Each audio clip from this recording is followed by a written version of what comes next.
Welcome back, everybody. Bit of a late start for me this year with the workshops. I hope you haven't been too frustrated by that. Thank you so much for the continued uploading of photographs to the Flickr group site.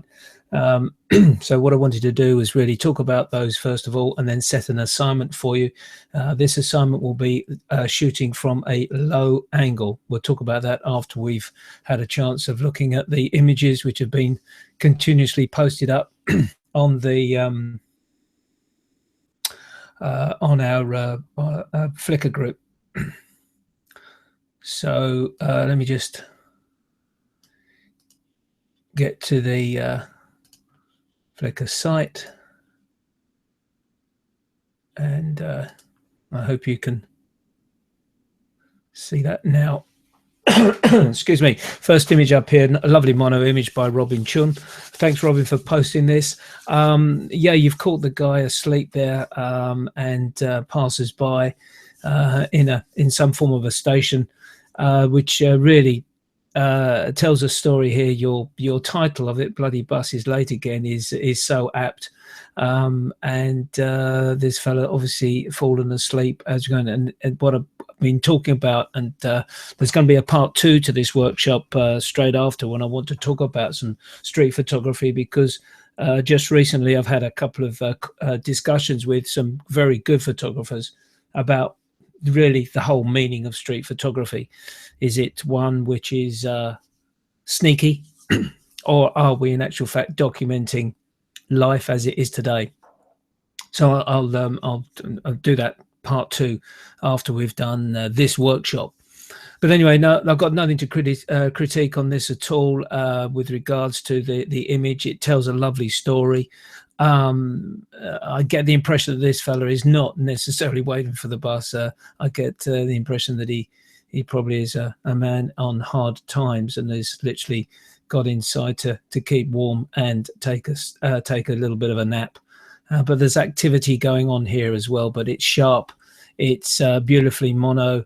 If we get in really tight, you can see how sharp this image is. There's nothing here, which is the main part of the image, this gentleman in the front here.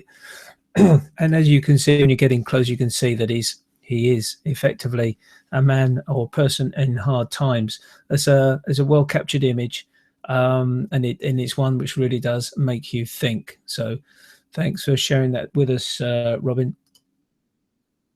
The next one is the infrared simulation by Atza. Well done with this one, Atza.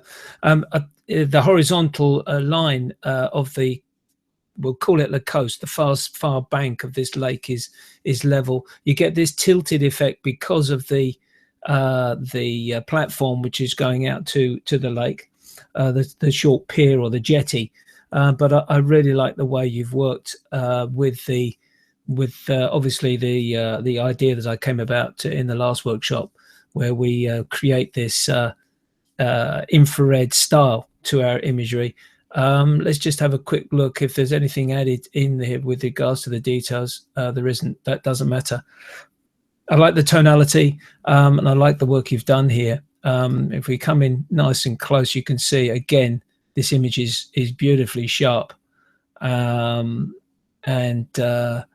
there's really, again, nothing to complain about. Probably, again, I like my vignettes in the corners. I would have probably done that a little bit stronger than what you've done here.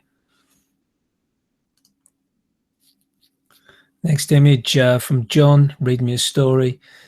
Yes, it's a nice image of the way you've depicted this statue with of these two children. Taken just outside Brandon, is that Florida?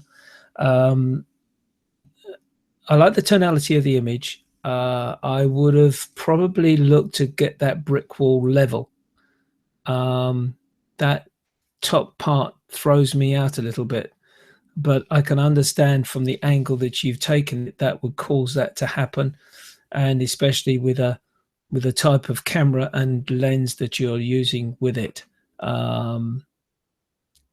At 15.4 millimeters, you're going to get some kind of distortion in the lens.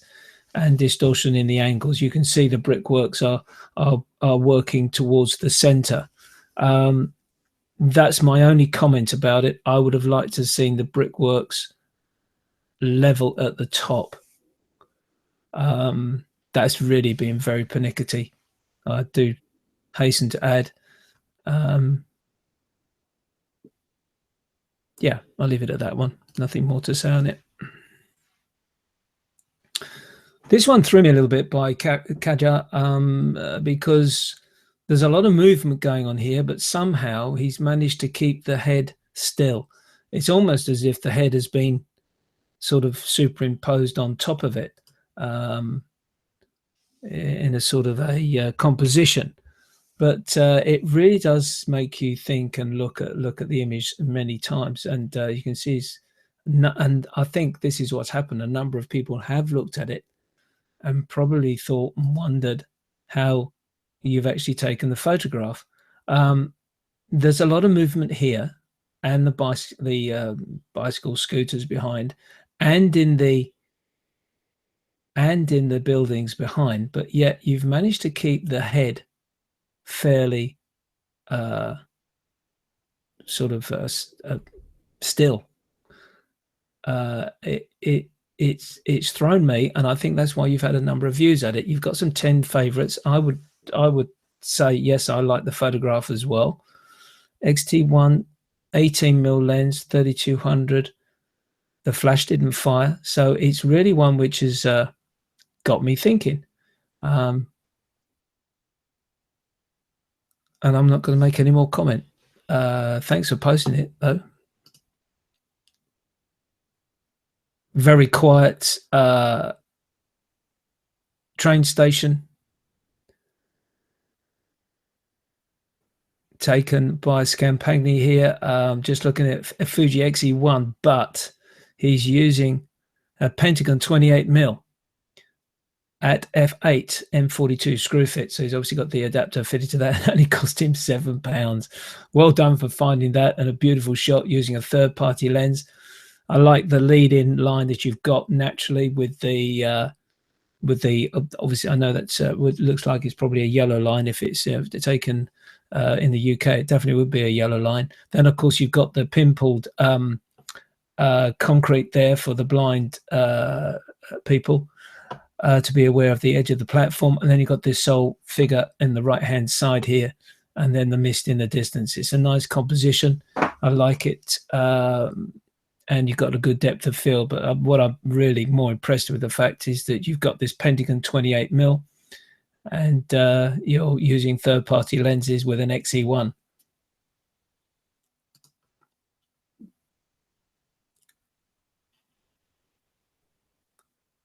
Andrew striking high again with his observations on the street.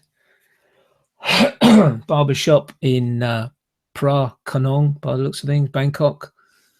Yeah, the guy's asleep, and he's being watched by the pictures, so telling you a story of what's going on. This is obviously the mirror side of the image, and it's a nice. In a way, the tonality at first put me off, but the tonality at the bottom side here does add something a little bit special to it.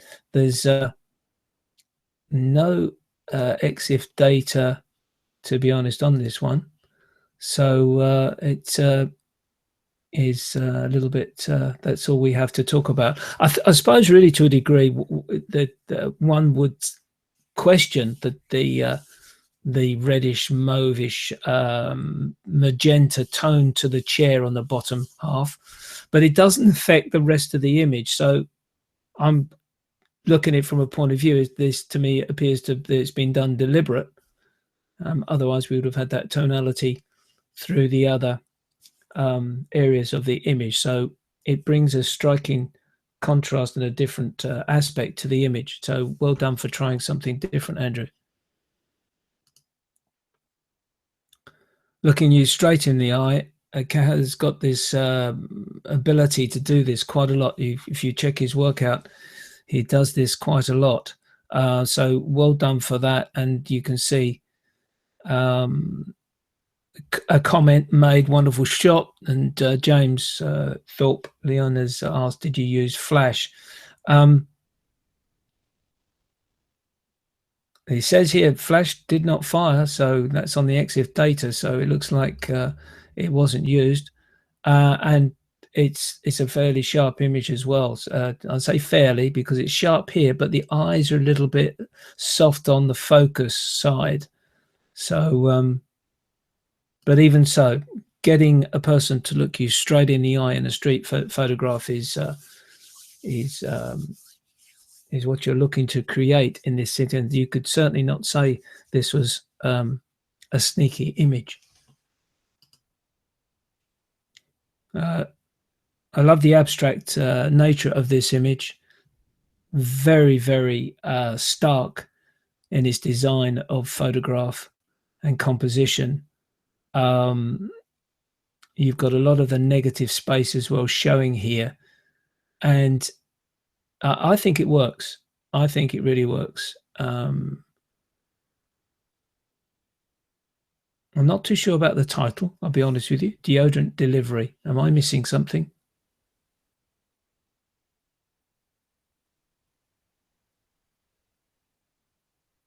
No. It's taken with a smartphone. That I can tell you. And it's been liked by Thomas Hawke. Now, if you get a like from Thomas Hawke, you know you're onto something good. I like the image. Well done.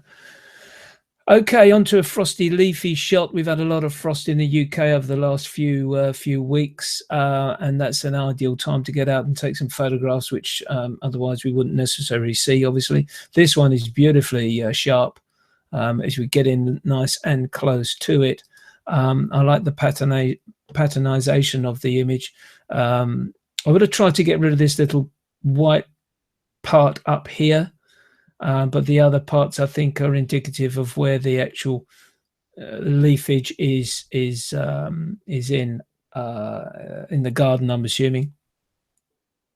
Joe, it's a nicely patterned image, as you've quite rightly call it, pattern, and open, ready, and attracting all that is good in abundance. I really, from a point of view of the quality of focus, it is really very good. There's just a couple of points, as I say, I would have got rid of that. I would have tried to clone that part out and let the rest do the work for me. I think you've done well there. Thanks for posting your image. It's much appreciated. Another photograph of Matt's using the pattern of the building of the bridge, the other side of this bridge, and showing the girders, and he's got himself in the photograph. Hamburg selfie. I wish I'd found that bridge when I was in Hamburg. Taken with a Sony 28mm f2. That is obviously a third-party lens by the looks of things.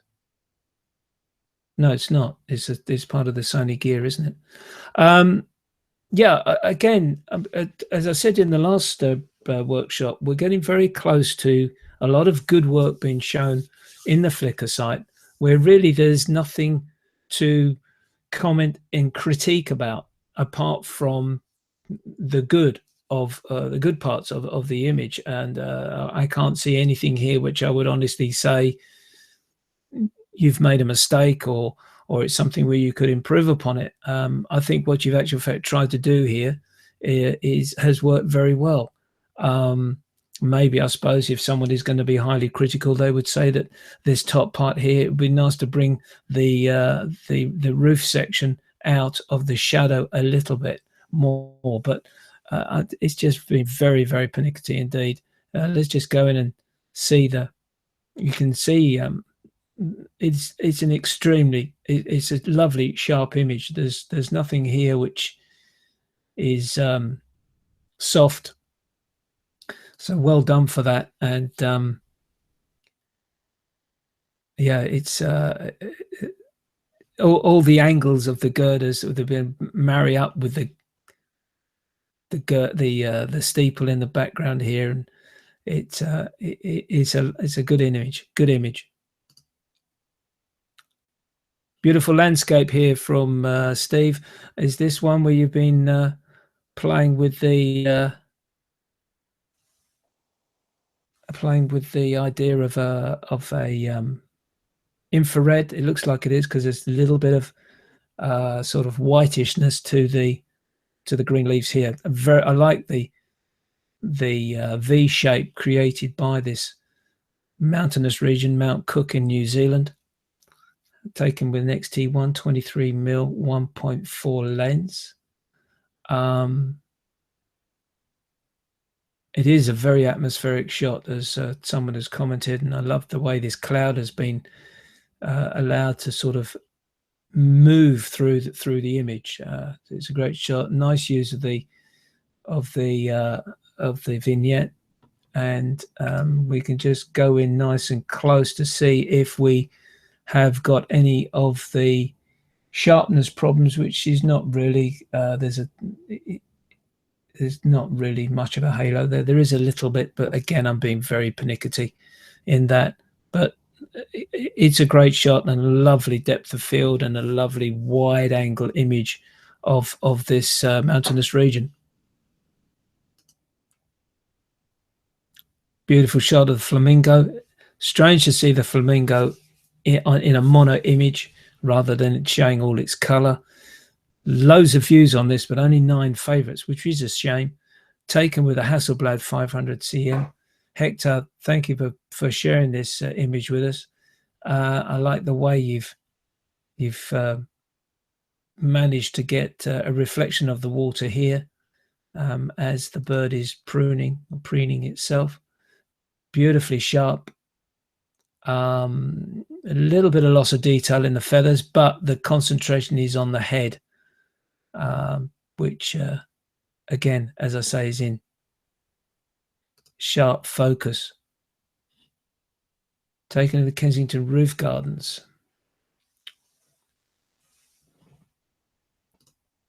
Thank you, Hector, for posting that.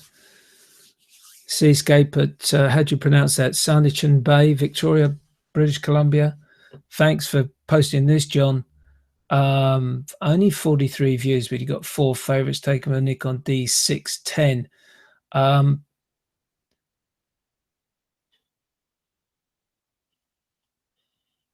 just looking at the horizon there. I think it's just about level. I like the movement in the cloud. And I love the fact that obviously a long exposure, you've got the lake here sort of smoothed out.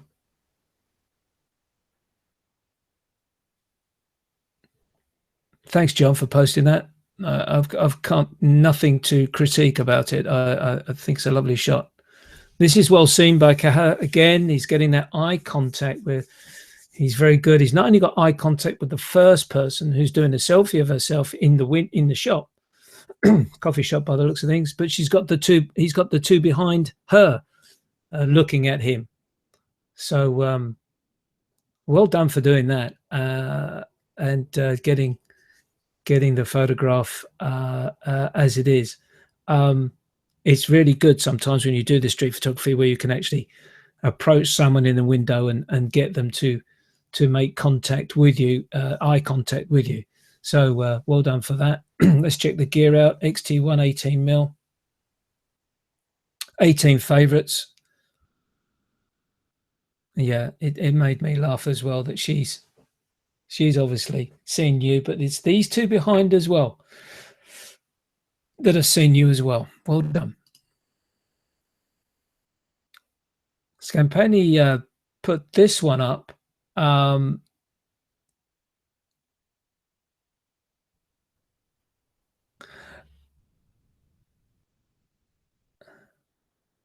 It's this line down the left-hand side, which I immediately go to.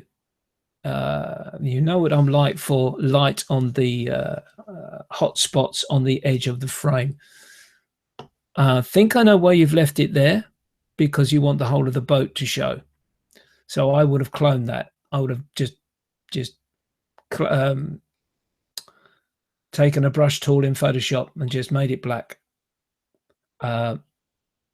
Other than that, again, we're using negative space. We've got a long exposure to smooth the water down. I'm assuming that's 30 minutes. It is a lovely shot, Richard. You're quite right. It is a beautiful shot, but that line down the left-hand side there, it just catches my eye. And if it wasn't there, I'd be very, very happy with that image.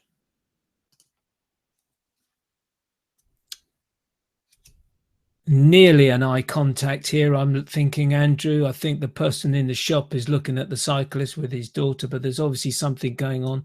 It's a well-captured image with regards to street activity. I'm just wondering whether I would have liked to have seen the shot taken a little bit more from the right side so that you could have possibly got a little bit more on the front seeing the cyclist. But then you're in two minds. I'm sure that you probably would have lost the little girl sitting on the back, and maybe the bag of food on the top of the shelf would have hidden the other server. All these things come to mind when you're taking a street photograph. You see an image, you take it, and then you move on. And it's not really an opportunity for you to sort of say, well, okay, I'm going to change position now, because that opportunity will be lost. Totally understand that. But I think probably there was an opportunity maybe to consider looking or moving slightly to the right a little bit to catch the gentleman on the bike with his face. But I perfectly understand that it probably is not an opportunity to do that. Using a Nikon D7000 50mm lens, 1/25 of a second. As I say, there's an interrelation going on here between cyclist and the gentleman behind the stall. But I personally would have liked to have seen a little bit more sort of from a 45-degree angle. Yes, it's raining hard, isn't it? They got the umbrellas up. George Griffin, thank you for posting this. Flowers in the rain, and she's using the flowers to protect her head. It's well captured and well seen. I can't get in close enough to check the sharpness, but that doesn't matter. It's street photography. You've caught a comical incident here with your Sony RX 100M Mark II, and yeah, it's a great shot because, as you can see, it's raining and she's using the flowers to protect herself. Flowers in the rain. Nice shot, George. Thanks for posting it. Steve, this is an interesting one you've posted here. Looks like been posting on a few other groups, which is good. That's the way to get your work seen, and with that you'll pick up favorites and people will view it more often. Well done for that. 90 favorites for this one. And it's a really interesting night photograph taken of this ramshackle old house in the night, with the sole tree on the left hand side and a dusty dirt track up to it, and the moon there at night time. Again, I've got no major critique to make of that image.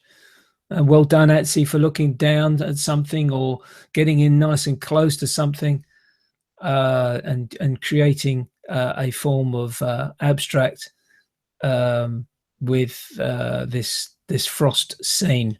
I don't know what it is. I don't really need to know. It may well be a frozen pond with something underneath that frozen water. It's obviously autumn leaves. But that's all it says. And well done for seeing it. And it's good composition. There's nothing that I would critique harsh on that at all. Lovely scene, Joe, but I don't like this in the front.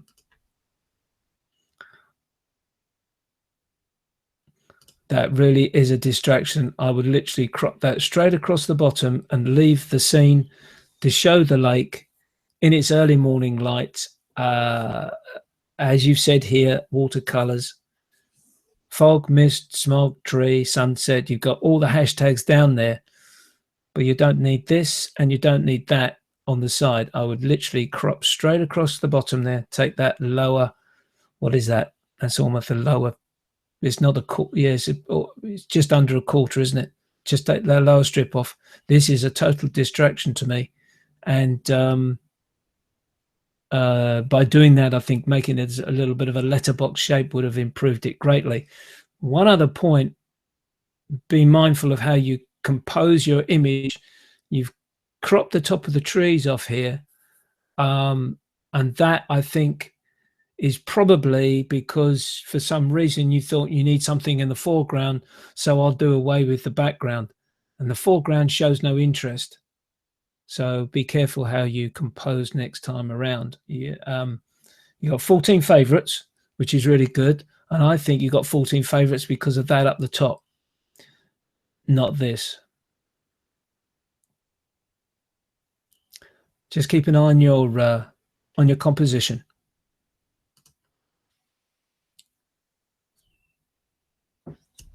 Snoozing cats on top of a gatepost and fence. Lovely shot. And what I like about it is the fact that Andrew has pushed the cats to the top of the frame so that he can bring in all the rustic value of the post and the fence.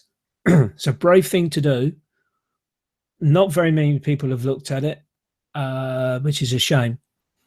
And you've only got 2 favorites. There's one comment, village cats trying to keep warm.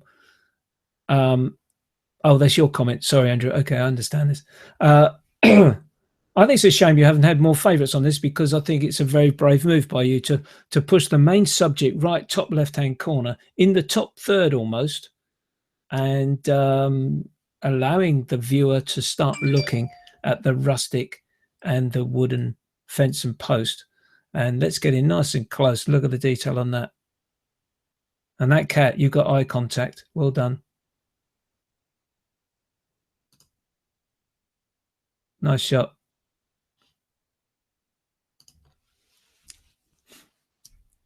Yes, Joe, well done. Looking down on something, you've got the bottom of the tree in the top part, and you're using the reflection to show the image. Well done. It's this is the type of image that makes people think and makes people look at imagery. Anything to improve on it? Not for me. Maybe a little bit darker corners, top left and bottom left, but really nothing. It's a good image, and I like it. Thanks for posting it.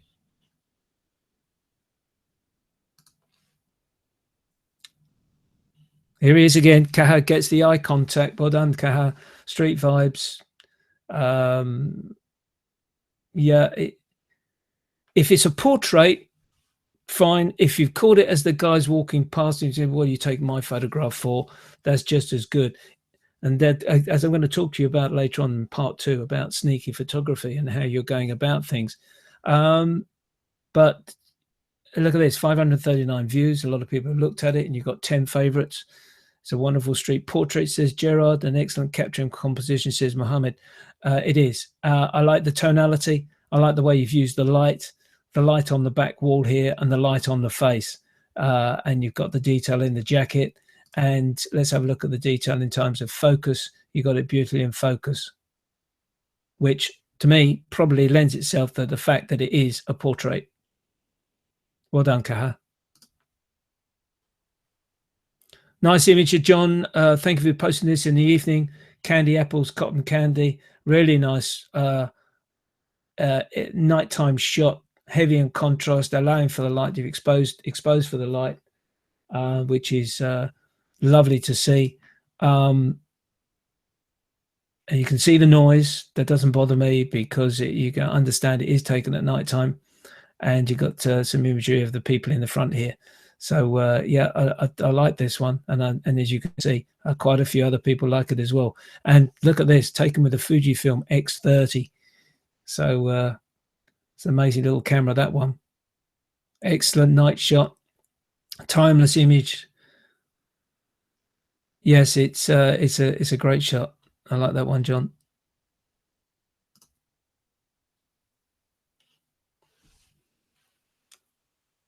Photograph of a band in Nottingham here at a recent wedding, but I was saying that's interesting.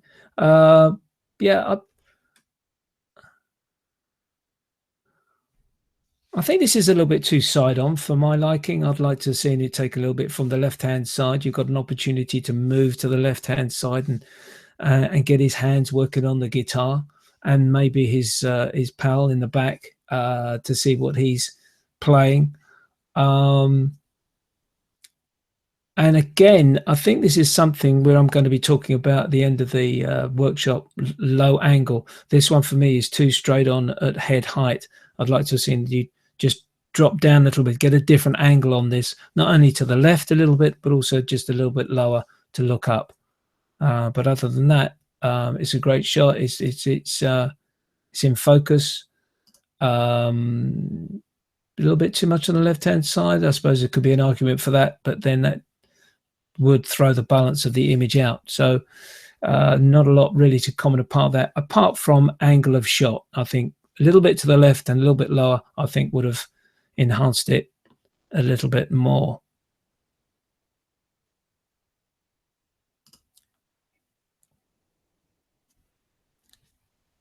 Yeah, again, and his street photographs guy just walking past. That's it. Unfortunately, it does nothing more for me than that. We do see a lot of street photography of walker passers by, and it's getting to the point now where I think we got to stop it. We've got to stop and start looking for something new of what we're going to do with our photography. This is too centralized. There's no eye contact this time, which is unusual for Okaha to do. But let's talk the positives. It's sharp. It's a little noisy. It's understandable because it's taken at nighttime. Fuji X-T1, ISO 4000, so it's bound to be noisy in terms of the the grain effect. But that's it. There's nothing more to this image. So what I'm going to say here, and this will be in part 2, particularly in street photography, let's start looking for something new and different approaches and try to learn from what we've done before and not to repeat what we've done before.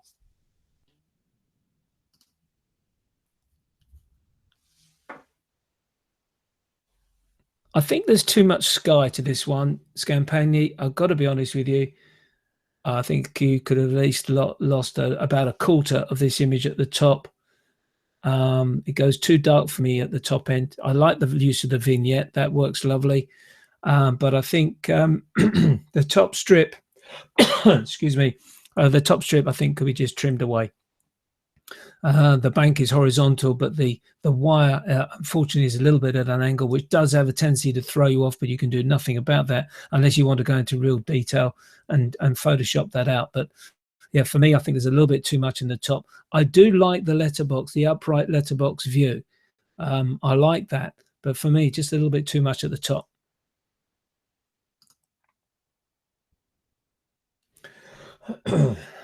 Atsy looking at what appears to, yes, it's treading on thin ice.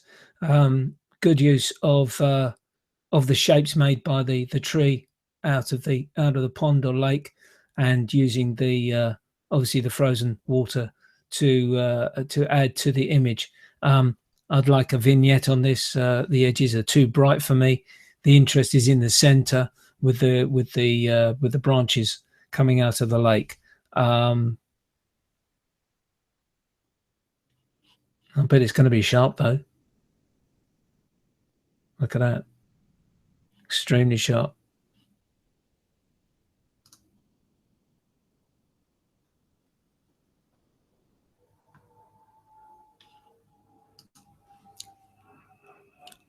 Interesting shot by Andrew. Back street, looking for something different. Found some lorries. Question, would this be better in color? Possibly. But if you're a mono photographer, then you work on tonality and you work with tonality. There's three things here: 2 lorries and this paint on the wall, which you're immediately drawn to the registration number. So in terms of in threes, it works. 1, 2, 3, going across there, stepped back each one. And I think this is something which, again, you must consider as a street photographer. It's not all about people all the time on the street, walking by you or to you or asking them to stop and take a portrait. You've got to look around back streets and do a little bit of urban work and try and push yourself a little bit more to do something different with your work the next time you go out and to improve. Interesting shot. I didn't have a clue what this was until this is just literally flagged up now, and it's wine glasses spotted in at the Toronto Four Seasons Hotel. It's a lovely abstract shot, totally out of focus, but we are playing with the I love the noise on that. I love the grain effect. It's almost film-like.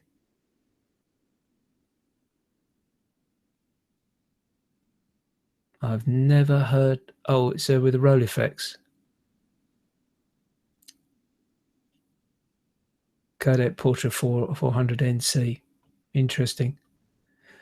Yeah, I really like this. This is a wall print for me, for people to look at and to discuss. And what is it? And of course, when you study it a little bit more, of course, you can see it's wine glasses. Nothing to critique about it. I really like this image, and it probably is of this set that I've shown. It's probably my favorite.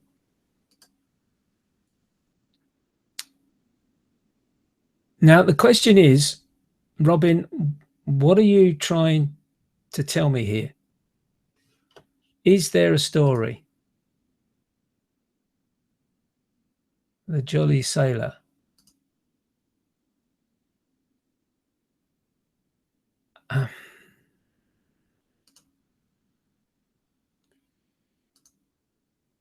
I think you're trying to show too much of the image, to be quite honest with you, Robin. As I blow it in and I concentrate there,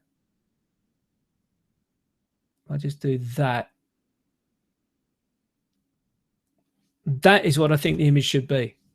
Cropped in tight, forgetting the outside windows, getting in tight on the brick columns, and of course this very important sign here. And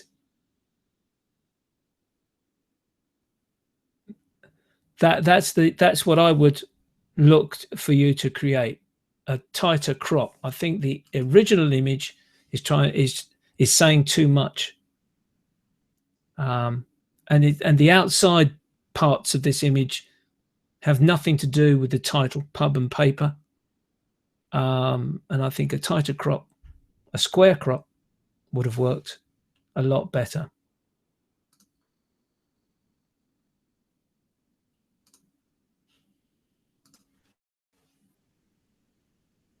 Thanks for those images. As you can see, I'm really not making many critical comments about the images because they are so good. There's a couple of individuals where I've said to you, be careful of your composition, especially that last one from Robin. I think it was just trying to show us too much. Joe showed us an image as well where we had that block of something on the lake, which says nothing about the image at all. And of course, because she was obviously looking for something in the foreground, subconsciously, she's cropped off the top of the image with the trees in the actual taking of the image. So be careful of your composition. So what I really wanted to do now, just to give you an assignment really, because we haven't done one for a while, low angle shots, low angle. And there's a couple of images where I started to mention it in the Flickr photographs where I think it would have been better where you'd been at a lower angle or at a different angle, especially in a couple of street shots. But the one in the pub, if you remember, in the wedding photograph, sorry, of the band playing, I think it would have been great if you got a little bit lower and a little bit more to the left, looking up at the player, and you would have got a much more pleasing angle. So what I'd like you to do over the next few weeks, I'll up the input from 2 to 3. And I'd like to see 3 low angle images. Now, these could be street shots. It could be, even if you wanted to, looking straight up at a building. But if you're going to do architectural photographs, get it, you're looking really up high at it. And, you're not looking just sort of the camera to your eye and you just tilt it up. Really get up close to that building and look straight up, get some really low angles. Or street shots, get down on your hands and knees and take photographs of people walking along, so that the foot is the mainstay of this shot. And if you do get an eye contact from that passerby or from someone that you're taking the photograph of, all the better. Try and get some form of eye contact. So it's low angle shot that we're looking for, preferably one where you are holding the camera down literally by your ankles if you're not down on the ground, or maybe if you're seated and just catch someone walking past, and see what we can create with that. So thanks very much indeed for sparing your time to watch me. I've had a few viewers, which has been great. I hope you've enjoyed my comments on some of the photographs and it's been helpful to you. I'm going to cut this broadcast now and then restart again, because just recently in a couple of shows, I had one show a few months ago where I spoke to Scott Kelby and we started to talk about street photography. And I also had a show yesterday with Alex Lambrex. Alex is now the photographic director of The Fall magazine, which I highly recommend for you to buy. I'm not too sure whether it'll be available in the Far East, but certainly it will be available. It is available in the UK, and it will be available in America quite soon. It is a fantastic magazine using projects and photographers directed professionally to create work. Now, one of the things that came up in that conversation was about improving your work as you go along. Don't just stay in your tried and tested coziness of photography. Get out of your zone, your comfort zone, and look to improve by improving your art. So I'm going to talk about that in part 2, and also I'm going to talk about street photography and a number of things which I've spotted recently about street photography, and which is, I think, probably letting that genre down. So thanks very much for watching this one, and I look forward to seeing you in part 2 in a short while. All the best to you. Thanks for watching. Bye.